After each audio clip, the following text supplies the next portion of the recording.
Thank you, Master of Ceremony.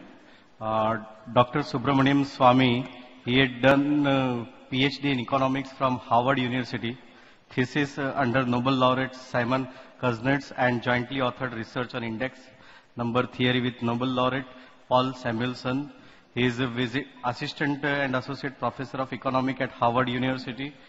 Presently, he is holding the government positions, Member of Parliament for 6th term since 1974, 3 Lok Sabha and 3 Rajya Sabha. Presently a member of Rajya Sabha Upper House. He has authored various books, to name a few: Economic Development and Reform in India and China, A Comparative Perspective, The Foundations of Index Number Theory, Corruption and Governance in India, The Case of the 2G Spectrum Scam. Friends, I can say only few words that he speaks by heart, and his heart is supported by the evidences. With conviction he always speaks. With these few words, I welcome Dr. Subramanian Swamy. Please give with a big round of applause.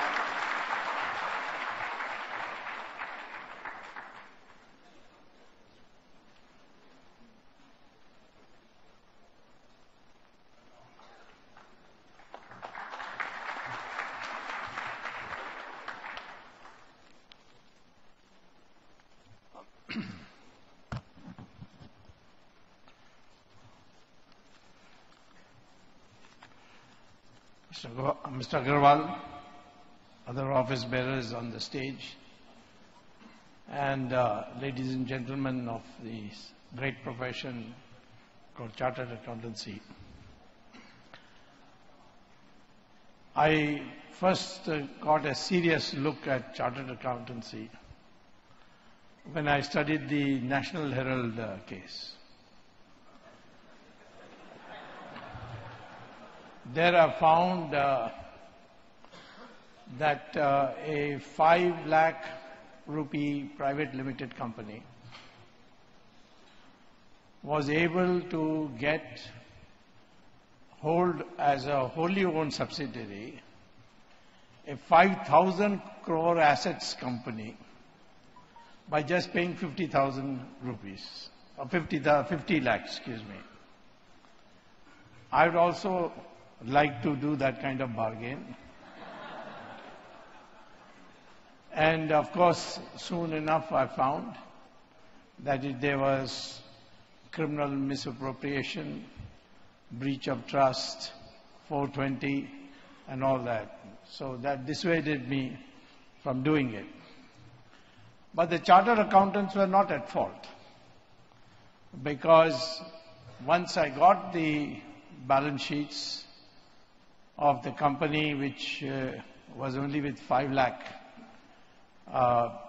authorized capital, and the company with 5,000 crore assets company, I knew that the chartered accountants had done their job, and that's how I was able to catch them. I don't think chartered accountants should be held responsible for fudging in the company accounts. I think they should be, the chief financial officer of the company should be held responsible. And maybe he should be required to file an affidavit that all the facts that he supplied to chartered accountants are true to his knowledge. That would ensure that the actual health of the companies are become known to the public. Of course, there have been chartered accountants, like there have been bad politicians, bad doctors, bad lawyers. There are bad chartered accountants. And the classic case is that of Enron, whereby constantly pushing everything into contingency liabilities, a false sense of health was created for the company. And ultimately, when it was found out, the company collapsed, and all its top management people had to go to jail. So therefore, I accept invitations whenever the chartered accountants give me, because I get something to learn. Now I got some new books on GST, and I would like to say a few words about GST also today, before giving the general picture of the economy today. I had in fact on May 9th, written a 16-page letter to the Prime Minister, telling him in the letter that there were 5 storm signals which he has to take note of, and that the growth rate calculation would show a deceleration, not an acceleration, and he has to take corrective steps for that. And I applied the now world-famous Samuelson-Swamy theorem on index numbers and showed what the real GDP growth rate is and not what is coming in the media. And today, the Reserve Bank and the Central Statistical Organization both have confirmed what I said, and that's not a surprise because I had based it on their data to come to a conclusion, but in May. There are many other storm signals which we need to note. There has been a consistent decline in the new jobs generated in the sector. This is largely because the medium and small industries, they have been squeezed of capital, and the reason they have been squeezed is the cost of capital has gone up. And the reason the cost of capital has gone up is the previous governor, Mr. Raghuram Rajan, he had insisted on going on raising the interest rates. And his philosophy was that he can control inflation only by raising interest rates. But that's like a doctor saying that the only way he can bring down the temperature of a patient is to kill him. Once he is dead, the temperature will definitely come down, of course. But you have to understand, and that is why I'm a little wary of employing for in economic matters those who have got degrees only in management science, because management science teaches you bilateral transactions, whereas economics is a very complex subject of general equilibrium. And what you do in one sector affects all sectors, and by a process of input and output transactions. In 1925, the American president called all his top economic advisors and said, "I'm very unhappy that the unemployment rate is so high, and I would like to reduce it. So what should be done?" So the economists were unanimous at that time, and they said that the only way you can increase is by the usual economic law of demand and supply, and therefore you lower the wage rates. You persuade the labor unions to agree to a wage cut, and then you will see that employment will increase and therefore unemployment will come down.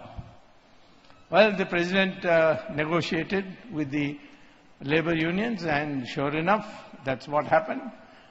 He was able to persuade them. So the wage rates were cut. And after the wage rates were cut, the unemployment increased, not decreased. So they were all puzzled, and they began a search as to what could be wrong. Now, it took a British economist called John Maynard Keynes to explain that when you cut wages, the purchasing power of the public also goes down. And if the purchasing power of the public goes down, then what happens is that the demand for products across the economy goes down, and that causes a depression, and that depression means unemployment, and that's exactly what happened in 1930. So this lack of knowledge of the general equilibrium setup of the economy is what is causing most of our problems today. When we bring all these experts from abroad, they may be Indians, but they don't live in India. The moment they lose their job, they go back to their American job. So therefore, I'm not against American education. I myself got American education, plus taught there, but I came and I stayed put. And every time the Prime Minister wants to send me abroad, I've said, no, I'll not take that job. Recently offered me the presidentship of the BRICS Bank. I said, no, I'm not going. The salary was, of course, obscene, but I'm not in need of a salary just now. So I'm saying the commitment.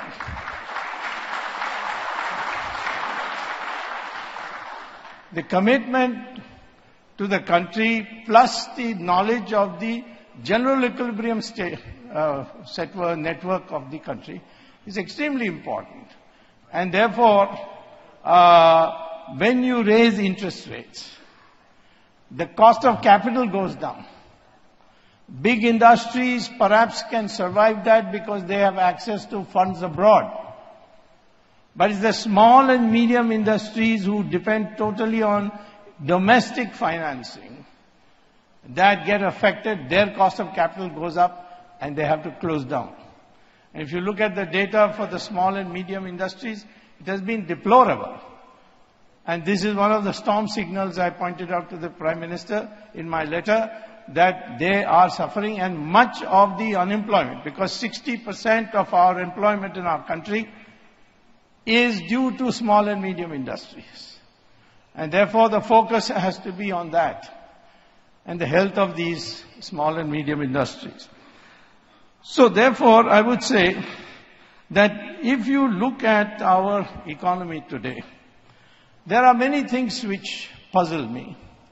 One is that our last 3 years, both the imports and exports have collapsed, have come down. It takes some kind of miracle is going on, because normally exports and imports don't simultaneously decline. But they have declined. Of course, the officials in the Commerce Ministry have put out saying that the trade deficit has gone down as an achievement.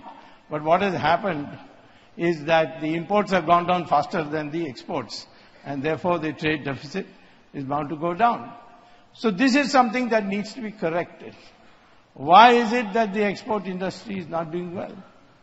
And why are you not able to export more? Why is this declining? This is the second thing for which we need to give a serious thought. The indebtedness of households is also now increasing. This is something that needs to be addressed.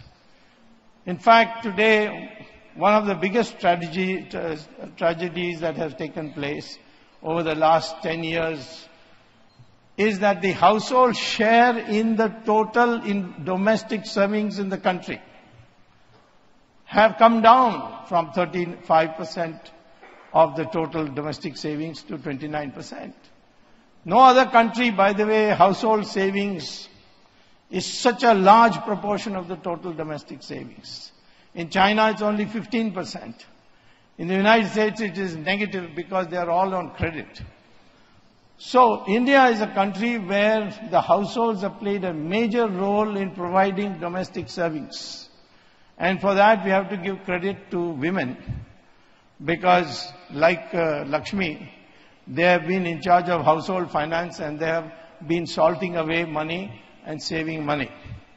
So therefore, we have to address this also. And to address this, and particularly the middle class which does the savings, what we need to do is to encourage them. And encourage them in some concrete ways in which it might put some of your chartered accountants out of business, namely by abolishing income tax.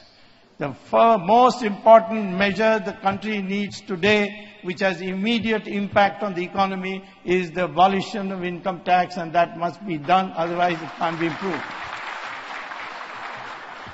Much of the corruption today is due to income tax. And if in this country, you cannot motivate people by force. You cannot motivate people by threatening prosecution. The only way you can motivate this country's people is by incentives. The day you abolish income tax, nobody is going to splurge that money. They will save that money. We should lower the interest rates. The prime lending rate is 12%. Should have it not more than 9% for fixed deposits of 5 years. If you can have the rate of the loans being given at 9%, and your fixed deposits be getting 9%, the economy will prosper because the rate of investment will shoot up and go up to 40%. And if you manage to keep your capital output ratio at 4, you will get 10% growth rate, and because 40 divided by 4, and 10% per year for the next 10 years means all the poverty in the country will be eliminated, and we will become a global economic power ahead of China. China was not based on the indigenous growth that we have had. China was based on importing semi-processed goods from East Asia, adding value to it in Shenzhen and other places, and then exporting to the West. If you look at Chinese trade data, you will find that it has been consistently negative trade deficit. It's a deficit with East Asia countries. But it has a huge positive trade balance with Europe and America. Because these East Asian countries cannot directly anymore export to United States and Europe because their labor has become expensive. And if that labor has to be substituted, the best place was China. And China labor was cheap, is cheap. It's getting less and less so, but it is cheap. And therefore they added value in industry. Indian industry is more well-rooted in this country than the Chinese industry, because the Chinese industry is based on joint ventures with foreign companies, which have brought in these semi-processed goods from Japan, and then they export that to the West. Take Lenovo laptop. It's on it is written made in China, but it is not made in China. The entire circuits and the base is produced in Taiwan. It comes to China. They put in the keyboard, they put in the glass case and the outer cover, and then put a stamp made in China, and it goes to the West and gets sold at high price. That is the Chinese model. And that model is not going to work forever because of the fact that the Chinese labor is also getting more expensive. India is a country which can do that. It can divert the East Asian semi-processed goods traffic to India, and provided our infrastructure is sufficient. Our infrastructure is adequate. We are able to turn around ships not in 7 days, but in 7 hours. That kind of efficiency comes in. This country will be able to have a huge trade with the Western world. Of course, we have other things in our country which we can export. Our agricultural products are the cheapest in the world. They are, the wheat prices compared to America is 1/4. Rice compared to Japan is 1/6. Fruits, flowers, milk, all these are exportable for us. But we haven't got that focus yet. The day we get that focus and make agriculture a globalized sector, you won't have to give subsidies to the farmers. They will earn enough from their exports to be able to do that. For that, we need to develop infrastructure in a major way. And that is what we have not been able to do because there's a backlog. It's unfair to blame our government, which has been here only for 3 years. But the 70 years backlog has produced this situation. In railways, we were ahead of China in 1948. Today, we are far behind China because the Chinese have invested in rail stock. We have to do that, otherwise more accidents are going to take place. So I'm pointing out these storm signals with a solution attached with it. And these solutions, I am telling you, are primarily which will affect the people immediately, not tomorrow, day after.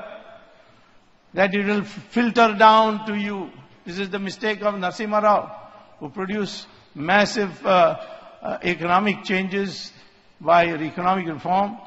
I'm also happy and proud to say that the blueprints were provided by me and implemented by Narasimha Rao and executed by Mr. Manmohan Singh. But Manmohan Singh got 100% of the credit and we got nothing, neither Narasimha Rao nor I.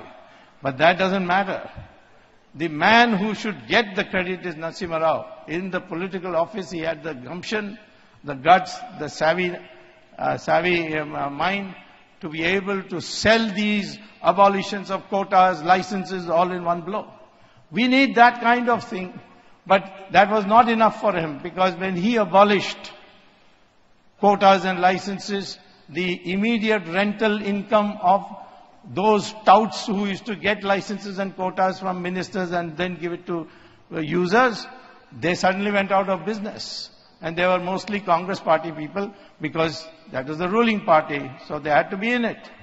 And therefore, Mr. Narasimha Rao, despite producing the best results, lost the elections in 1996, and his party's strength was down to half, when he should have been celebrated as a great hero. So I'm saying today to you that we are capable of a fast growth of 10% per year without any difficulty, because already we have reached 36% domestic savings, 1 or 2% foreign investment, and now if we incentivize, this will rise to 40%, with a 4.0 capital output ratio means 10% growth rate, and 10% for 10 years means India becomes a developed country ahead of China. We are number 3 in absolute value of GDP. Now, some of the measures taken in recent past have been very, very, imaginative, has received a lot of praise, and your chartered accountants are at work very hard to make it comprehensible because it's complex. One is the GST. I've never been against GST, although there's popular misconception that I've opposed GST. I was opposed to an appendage, a private limited company called GSTN, Gross Goods Service Tax Network. In view of the fact that we have decided to put one tax at one place, at the moment we are not doing that. I think it is 4 taxes perhaps, and at many places, but ultimately goal is to put one tax at one place, indirect tax, not the present system of every state imposing tax by itself.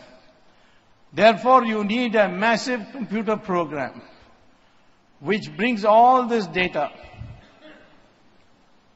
for processing. Why processing? Because the central government, by a constitutional amendment, has today taken the authority to collect indirect taxes. And so those indirect taxes, once collected, if a product is produced in Maharashtra and sold in Madhya Pradesh, if you put the tax only where the sale takes place, Madhya Pradesh gets all the benefit. So to share this money, you need a computer program to be able to know what each company is producing where at what spot. And that is the main reason why this GSTN was set up. It was not set up by us, it was set up by the previous government. But in that GSTN, the computer program was to be decided by this private limited company called GSTN, where the government of India and the state governments put together had 49% of the shares. 51% of the shares belonged to private parties like the HDFC, the ICICI, and the LIC Household Finance Company, which is essentially a private company, and a wholly owned subsidiary of the National Stock Exchange, a newly created company, wholly owned subsidiary. Now, they had 51%, and the directors accordingly. Now, why should it be necessary to have private limited banks? They may be very good banks, but that doesn't mean you should have it. You have so many public sector banks. If they are so inefficient compared to private banks, then nationalize these public sector banks. Why are we keeping inefficient banks? But there's no indication they are any more or less inefficient than private banks. But these two banks, the shareholding is essentially in the hands of the foreigners. In fact, they're having a problem with the finance ministry, which was originally taking the view that HDFC and ICICI is not an Indian company. But the fact still remains whether they are Indian company or not an Indian company. The fact remains that the bulk of these shares are owned by foreigners. And all this sensitive data of 44 lakh companies will be fed into this computer, which GSTN does not have.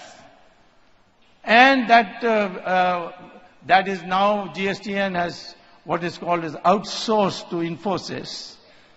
And Infosys is not big enough to do this job, so they've already said as of July 1 they can't do it. I don't think even now they have been able to do very much. The GSTN data, moreover, will be available to the wholly owned subsidiary of the National Stock Exchange. It will be available to three private companies, which will be giving out, could have the potential of giving out this data to foreigners, to private parties, which will give them an unfair advantage in the stock market itself, because the wholly owned subsidiary of the National Stock Exchange could very well share these with stockbrokers. There is no way. So I had in fact decided to vote against it in Parliament. But fortunately the Prime Minister agreed with two of my conditions. I had two conditions, he agreed to the two conditions. First condition is that the CAG must audit the accounts of the GSTN. Would you believe it?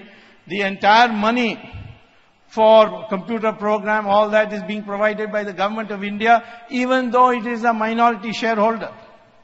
And therefore, the CAG ought to audit it. This is all public money. But that was not allowed. It was barred. Fortunately, the Prime Minister intervened on June 28th and ordered that the CAG will audit the workings of the GSTN and the way they spend the money. The second was, I wanted the Home Ministry to do a security check of whether this is acceptable. Parliamentary committee set up for this purpose was unanimous that this is not secure and should be removed. And it was headed by a BJP member, and unanimously with Communist Congress, everybody in it, they said, recommended to the government, this instead of HDFC, ICICI and this LIC Housing Finance Corporation and this wholly owned subsidiary of the National Stock Exchange should be replaced by public institutions, public banks. We have got plenty of them and very big. Now, all this data is to be processed now by Infosys. Infosys doesn't have the capacity to do it. Do the government has? Yes, the government has NSDL, which has been doing for income tax all over the country. It is in a position to do it. So that is the reason why I think today, with all your very good work in simplifying and telling people, that ultimately this has to be solved before the GST can be fully operational and benefit this country. And I think that therefore now you should produce another volume on GSTN and tell the truth.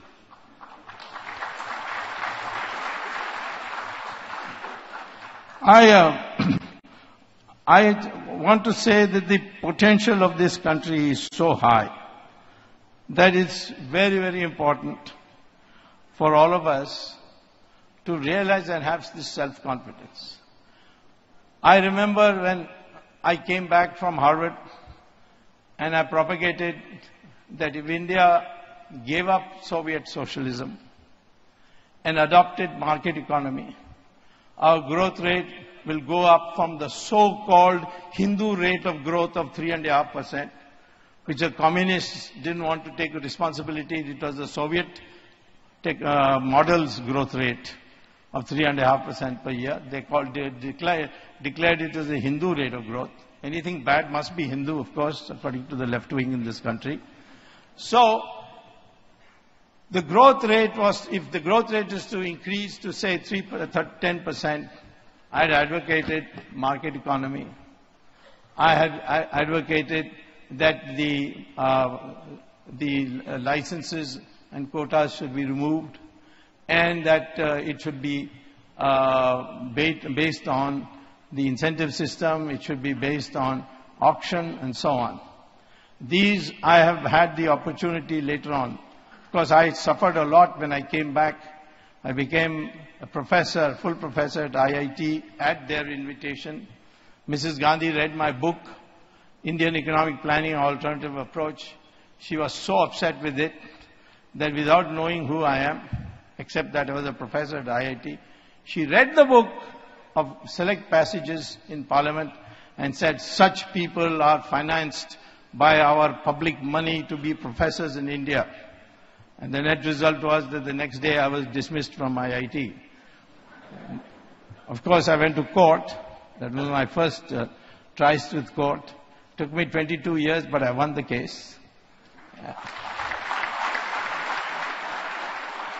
I rejoined for one day because I was already cabinet minister, so I couldn't teach, so I rejoined for one day. And then asked for my salary, back salary, and at 18% interest rate. For that also, they offered 10%. I said, no, 18%. I said, I'll go to court on that also. They said it'll take 22 years. I said, doesn't matter, I'll get 18% in the end. And so I'll get a big 44%, 44 years of 18%. That'll be a big amount, and I'm about to win the case. In the meantime, of course, when Janata came to power, Morarji Desai appointed me on the board of governors of IIT, the very body which dismissed me. On one condition, I accepted that all others who were sitting there who dismissed me should be dismissed first. And they were dismissed. And in 1990, when Chandrasekhar became Prime Minister, we were able to prepare the blueprints. Manmohan Singh was our economic advisor. I called him back from Geneva where he had run away. And we worked out a blueprint which Mr. Narasimha Rao's successor, who gave me a cabinet rank as head of the GATT Commission. He wanted me to join his party, but I told him his party is a family property and we are all tenants there as members. And I said, you also will meet a very bad fate, I'm telling you. But anyway, he brought me in through the back door, so to speak, by giving me a chairmanship of commission. And we implemented it, and growth rate increased year by year till the last year of 8% per year. And this was a miracle. But what did we do? We just freed the people. That should be the concept. How to empower the people to stand on their own feet. This country is a people of individuals. We don't have a pope, we don't have a church, we don't have a Bible. We have Bhagavad Gita, we have Vedas, but these are all subject to your interpretations. There are sadhus in every part of India. They are in such demand that even bogus ones get in. Sometimes I am mistaken for a sadhu because my last name is Swamy.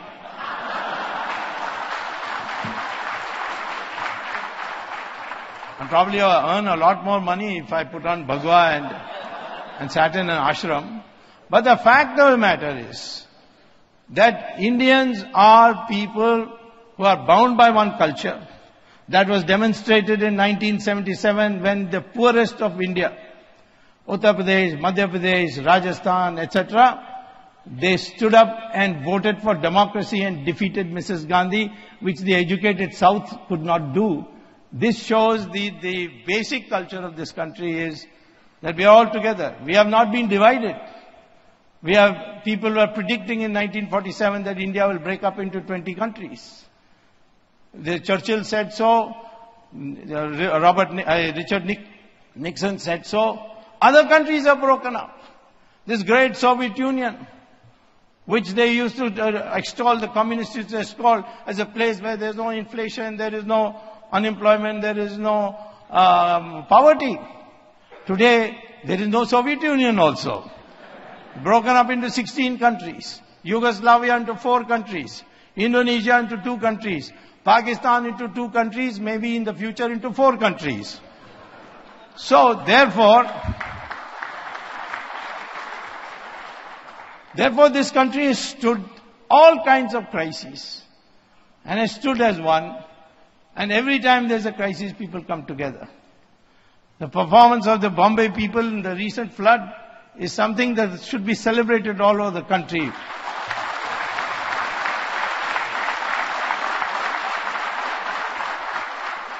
And we were once upon a time the most developed country of the world.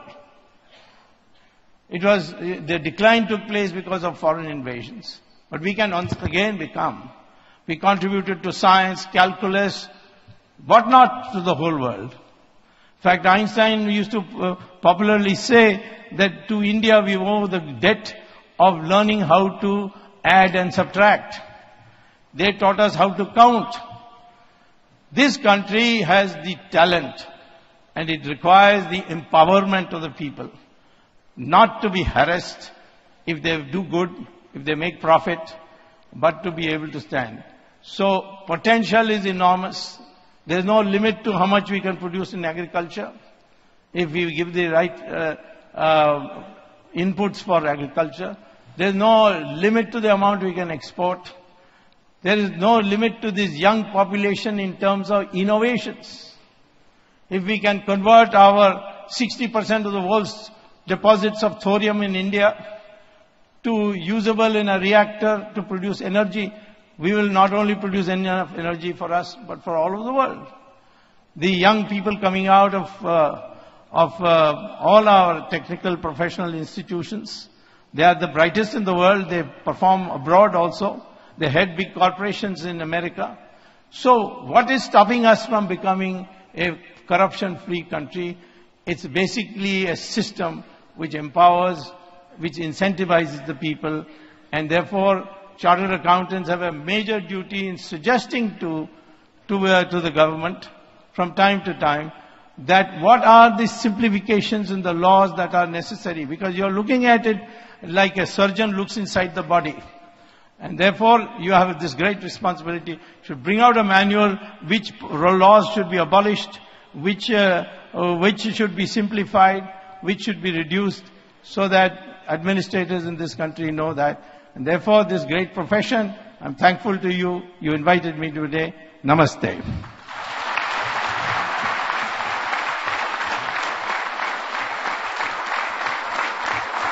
For one question only. Only one question. Only one question. Sir, you told that abolish the income tax. Good. But then how the money will come? One view is coming up. If banking cash transaction on every deposit, let's charge 1%. What is the view on that? If every transaction in the bank, charge some 1% or 2% on every transaction in the bank? No. That's a long way off. That requires much more work to be done. What I would suggest to you is, please know that before 2012, you did not know that you can generate annually 3 lakh to 4 lakh crores of money by auctioning 2G spectrum. And this is not a one-time affair. 3G is coming, 4G, 5G. So this G means generation, by the way. Unfortunately, Manmohan Singh got it mixed up when somebody asked him, what is this 2G? He says, Sonia Ji and Rahul Ji. We have yet to fully auction coal. We'll get 11,000 crores, 11,000 lakh crores. If the amount of black money abroad, which we have not really seriously yet made an attempt, because I had spoken to the Prime Minister once about a year ago on how to bring it back quickly through the United Nations Convention on Corruption rules. He asked me for a note which I gave him. A great jurist called Fali Nariman has in fact written an article how it can be done. And if we adopt that, you will get 120 lakh crores from abroad. And what is your total income tax revenue? 5 lakh crores. That's all it is. So to say where we will get the money from, I'll say you auction your resources. In fact, even if you auction media rights for IPL, you will get 60,000 crores, you see. So there is plenty of resources in this country. It requires pricing. The correct pricing can only through auctions. And these are the things that you should hunt for. And increasingly give up those taxes which harass the Indian public and go to some things which are easy to do, especially with the e-auction. Sir, if we abolish the Income Tax Act and replace it by the Banking Transactions Tax, the Banking Transactions Tax has already failed in 7 countries. Yes.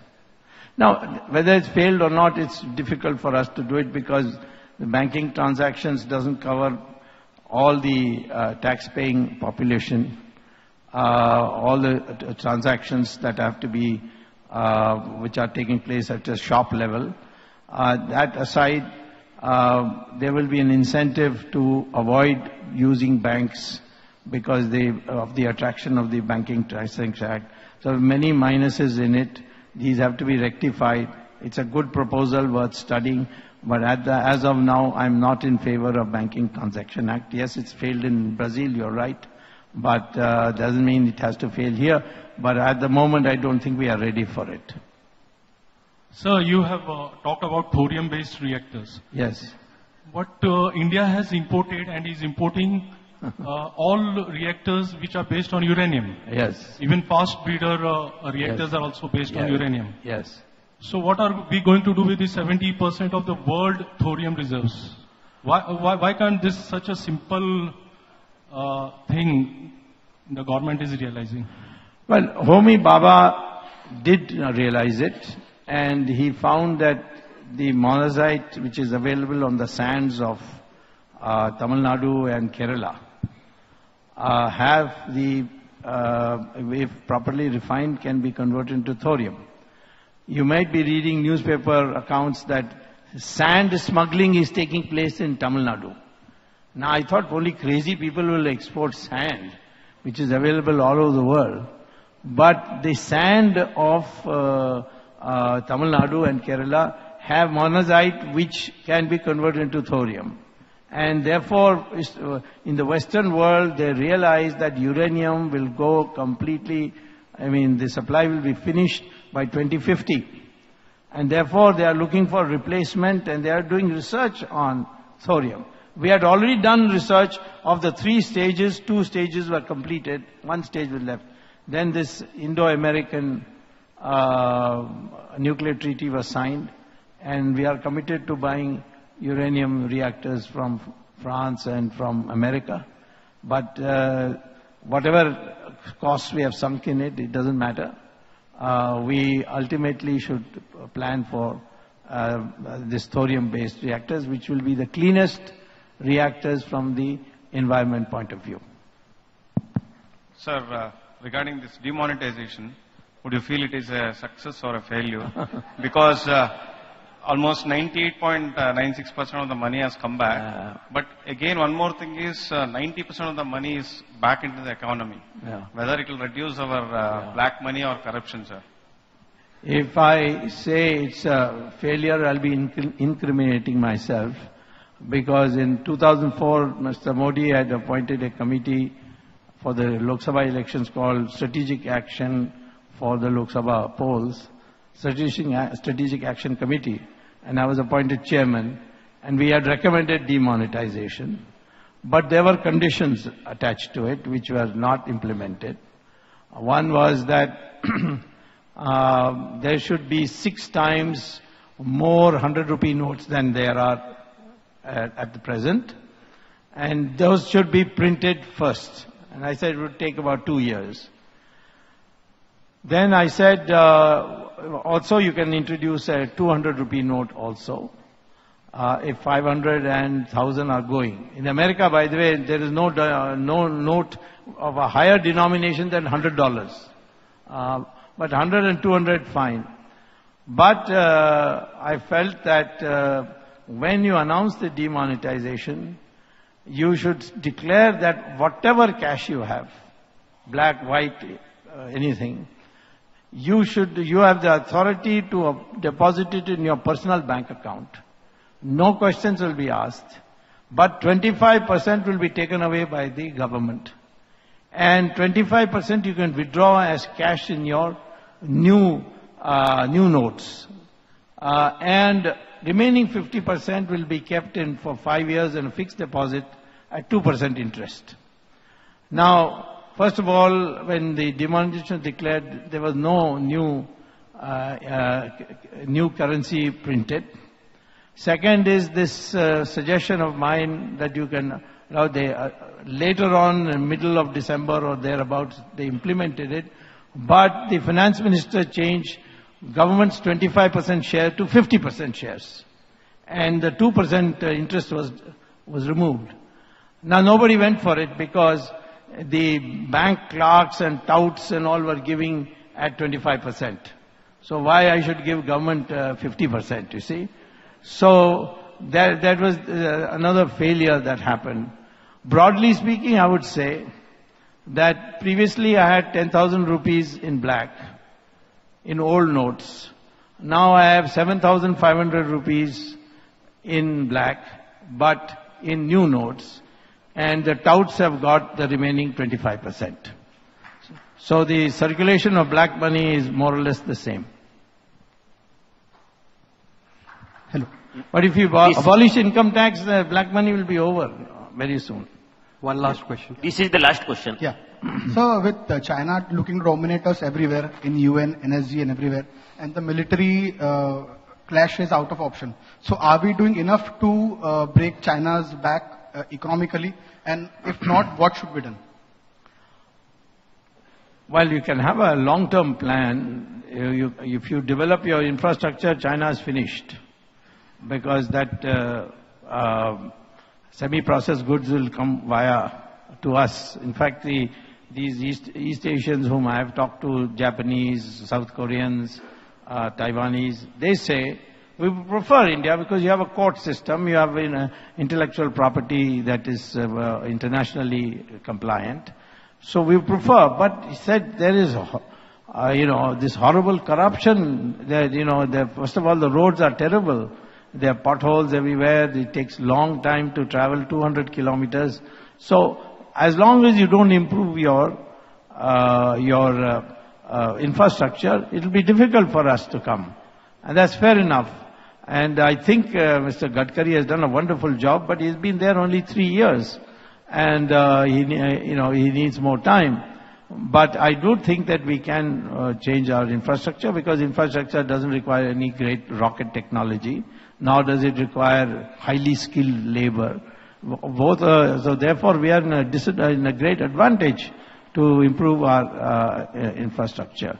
And therefore I think China can be done this way. And of course this Malacca Strait, we are on one side of it and Indonesians are on the other side. If we have a pact that we will control that Malacca Strait, then China will be in great difficulty in that. I certainly personally believe that India and China should be normal friends, not resorting to war, and we should persuade China to give us a free hand in dealing with Pakistan, and this would be the great gain that we would have by a normal relations with China. Sir, can I have one question, please? Service by. Yeah. Service by. Yeah. After we will take your question. Service by, please. I'll speak the truth, nothing but the truth. Why do we love hearing Subramaniam ji. I think we all love to hear him because somewhere he rekindles our conscience for the good of ourselves and the nation. The chartered accountants all over the nation have heard him, and I think what has fallen are the companies that are foreign companies, but Indian companies have survived. It is because we have always attacked the businessmen rather than the businesses, and chartered accountants have well protected the businesses. Dr. Subramanian Swamy, India's foremost and very vocal economist, besides being a mathematician and a very successful politician, having an opportunity to listen to the thoughts of such a learned intellectual and incredible fighter of the cause of political, social and legal reform is always an honor. There are many demands on his time, but he has kindly consented and graced this occasion and given the slice of his time and shared his thought with us.